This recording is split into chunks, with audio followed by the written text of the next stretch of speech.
Assalamualaikum warahmatullahi wabarakatuh. Baiklah para tulab wa tulaban dimanapun anda berada, marilah kita belajar maning ya.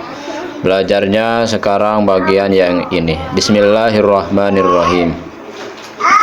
Ida mata zadu ilmin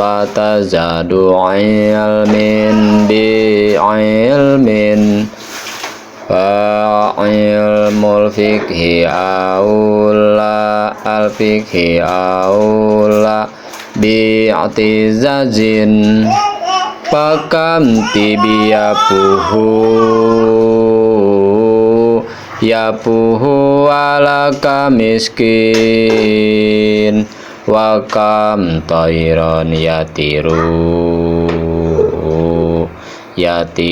ala kabajin, di mana anjeun rek ngajadikeun kabanggaan ku ilmuna, maka ilmu fikih pisan anu utama dibanggakeunana.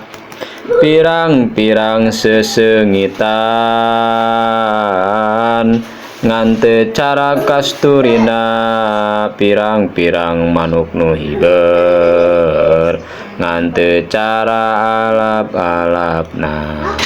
Ilmu fikih teh pangmulyana perkara, maka ku anjeun kumpulkeun rejeng kudu dideres ngarah ulah leungit kaagunganana. Anjeun kudu ngawayahnakeun unggal poe menang elmuna, sabab awal akhir ilmu eta jadi kabanggaan. Bahasa umumnya di sini lagi menceritakan di mana kita mau menjadikan sebagian dari kebahagiaan kita dengan ilmu, maka ilmu fikih yang lebih utama untuk dimiliki.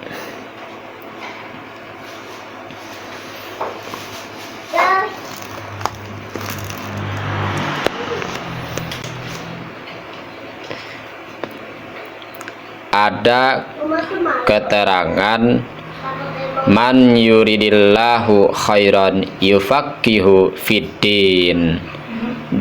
Itu keterangan di awalan kitab Kifayatul Akhyar, yang mana kitab Kifayatul Akhyar itu di antara kitab-kitab yang apabila kita mau mengkaji soal ilmu fikih,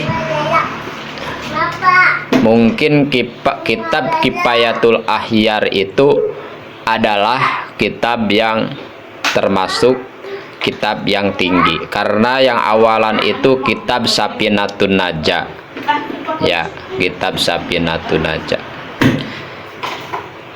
Kita pengen bisa beramal seperti sholat, wudhu. Sebagian orang mah rukun wudhu itu cuma 2, ada yang nyebutin kayak gitu ya, yang berbeda madhab dengan mayoritas gitu. Fardu wudhu itu ada 2 katanya. Kalau mayoritas mah ada 6, sebagaimana kitabnya di dalam kitab Safinatun Najah yang awalan gitu kan ya.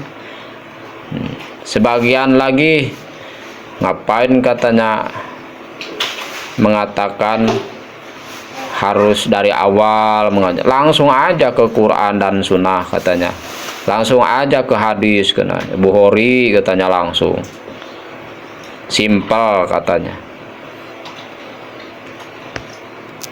Ada yang mengatakan seperti itu. Kenapa? Kalau ada yang lebih simpel, ngapain yang nyari yang rumit katanya. Kalau itu mah beda lagi jalurnya ya. Ada yang kayak gitu. Berbagai macam alasan, tapi berhubung gitu ya, kita istilahnya tuh punya aturan. Kalau yang saya sebutkan menurut saya itu aturannya agak sedikit ngaco ya gitu.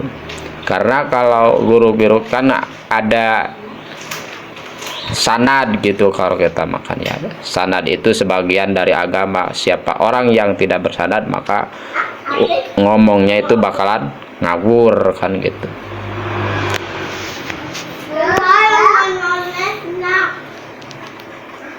Nah, di sini diceritakan kalau yang utama itu adalah ilmu fikih gitu, tidak biasa kalau iklan mah gitu ya. Benarnya karena apa? Sebenarnya harus seimbang. Seimbangnya apa aja? Antara syariat, hakikat, dan tarekat. Karena di sini itu ilmu fikih itu bagaikan syariat gitu. Kalau tasawufnya itu adalah bagaikan tarikat. Kalau ilmu tauhidnya itu bagaikan dengan hakikat gitu.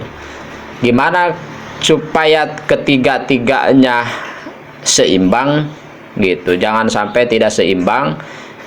Yaitu jalannya tuh, ilmu fikihnya kita kaji, ilmu tasawufnya kita kaji, ilmu tauhidnya kita kaji dengan baik ya. Kalau dari awalan kitabnya Tizan gitu kan ya, Tizan terus dan nanti juga bukan berarti di kitab Tizan itu tidak membahas Al-Quran. Dari situ juga membahas Al-Quran kan, diantara apa dalilnya adanya Allah Subhanahu wa Ta'ala itu diatur. Sedikitnya ulama mengatakan di dalam kitab Tizan Ad-Daruri itu wujudu hadihil makhlukoti gitu kan ya. Nah, diantaranya kayak begitu ya. Ilmu apa namanya yang mana yang sudah disebutkan barusan, kalau tidak seumpama tidak seimbang gitu kan ya. Kalau nggak seimbang ya, kita juga kalau nggak seimbang kan kelihatan miring kan, nggak pantas orang ya kanan baik secara logikanya. Nanti tuh kalau misalkan ini lebih condong ke kemana misalkan, atau yang lain nggak dikaji lah kan, yang jelasnya apa, contohnya seperti fikihnya nggak dikaji gitu, yang di fikih tasawufnya nggak dikaji, tauhid baik gitu misalkan ya, nanti tuh nggak ada syariat dan tarekat berarti nantinya tuh. Jadi ya apa ya namanya tuh, nggak seimbang gitu kan, nah, intinya nggak seimbang. Jadi gak seimbangnya tuh nggak ada syariat, karena megangnya tuh hakikat baik. Katanya tuh ada bahasa endah kan, rezeki mah udah diatur sama Allah, ngapain kita capek-capek harus dicari, kan udah ditentukan. Nah itu sedikitnya mah ngaco kan. Jadi harus seimbang, fikihnya dikaji, apa namanya tasawufnya dikaji, hakikatnya dikaji. Kalau digambarkan ibarat kita mau mengambil intan itu diibaratkan hakikat. Nah, sementara intan itu ada di mana? Ada di tengah lautan yang dalam.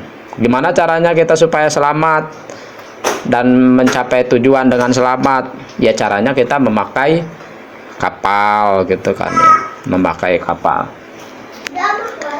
Memakai kapal terus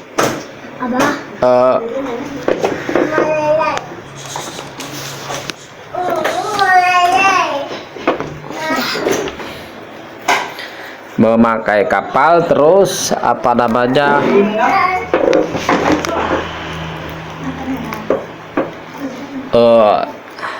syariat syariatnya itu kita ya berjalannya gitu kan ya, ibarat jalan gitu kan ya. Misalkan kita mau ke hakikat, kalau nggak ada mau ngambil intan, kalau nggak ada kapal ya nggak bisa kan gitu. Secara gampang menyimpulkan gitu kan ya.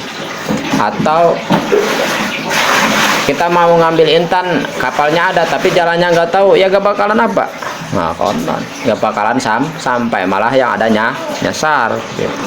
Atau nggak ada hakikatnya, wah itu mau wong edan itu tahu jalan, misalkan bisa berjalan, ada kapal tapi tidak tahu tujuan, itu wong edan namanya. Nah gitu kan ya.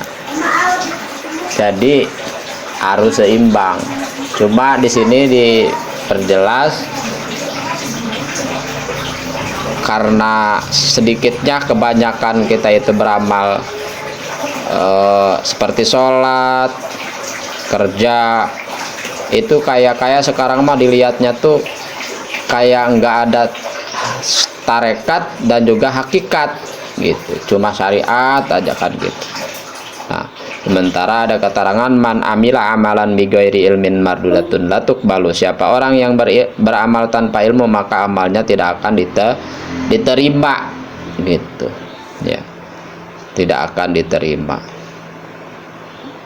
Ngaco kita karwek gitu kan ya.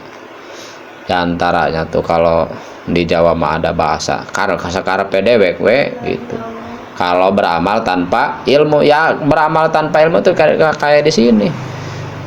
Terus kita juga pengen selamat kan, bahasanya tuh terus ada orang yang mengatakan katanya kita masuk surga tuh harus tahu nomornya katanya. Harus tahu nomornya. Kok ada pertanyaan kayak gitu? Wallahu a'lam, itu perasaan tuh menyimpang. Karena apa? Pas ditanya itu juga kan setiap apa yang kita amalkan itu ada sanad, ada guru. Kamu ada pertanyaan harus ada itu tuh di mana? Pas ditanya itu nggak tahu. Pokoknya ada aja katanya. Orang jelas konon. Nah gitu. Pokoknya mah harus ada benar-benar yang pasti gitu kan ya. Kamu pengen dapat jawaban yang pasti, begitupun yang lain gitu. Kalau pertanyaannya juga nggak pasti, ya tentu jawabannya juga nggak pasti secara secara keseimbangan gitu kan ya. Jadi intinya mah kita tuh harus jelas gitu, nggak ngawur lah intinya tuh, jangan supaya nggak ngawur. Jadi harus punya guru gitu kan ya, harus punya guru. Billahi taufiq wal hidayah. Wassalamualaikum warahmatullahi wabarakatuh.